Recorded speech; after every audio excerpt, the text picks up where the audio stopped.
Under the landscape, climate change is writing a new chapter. Arctic permafrost, frozen beds of soil and rock, is rapidly thawing. Scientists are beginning to realize this is happening at a rate that could be catastrophic for the climate. Permafrost is very closely connected to climate, and as permafrost starts to thaw or degrade, that ice starts to melt and the landscape becomes unstable. One of the issues connected to permafrost change, which we're starting to become concerned about, is permafrost change in hill slopes and how that relates to things like landslides.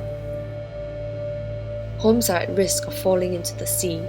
Avalanches have claimed lives here, but the implications of permafrost thaw go beyond. 1/4 of the entire northern hemisphere is covered in permafrost, and locked inside are gigatons of carbon, nearly twice the amount in the atmosphere today. So this is one of our sites where we're measuring temperature in the ground. This borehole here goes down 30 meters into the permafrost.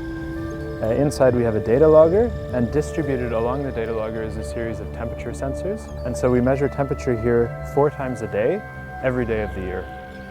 Sites like this are important because temperature is very important for permafrost. As temperature changes, we also start to see visible changes in the landscape. Along another remote coastline in Svalbard, Arctic police from the governor's office have arrived to deal with the problem related to climate change. Thermal imaging reveals rising temperatures deep within the Earth. This is under the burial ground of 16th century whalers.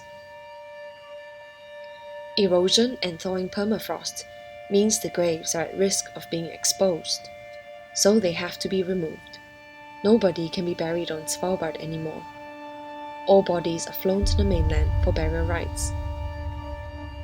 Nearby, buried into the side of a mountain, is an underground bunker nicknamed the Doomsday Vault. The Svalbard Global Seed Vault opened in 2008 to safeguard the world's variety of plant seeds from future disasters.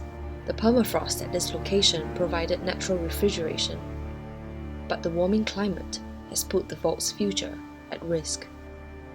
The Norwegian government is now spending $12 million to rebuild it, but a question lingers over its future.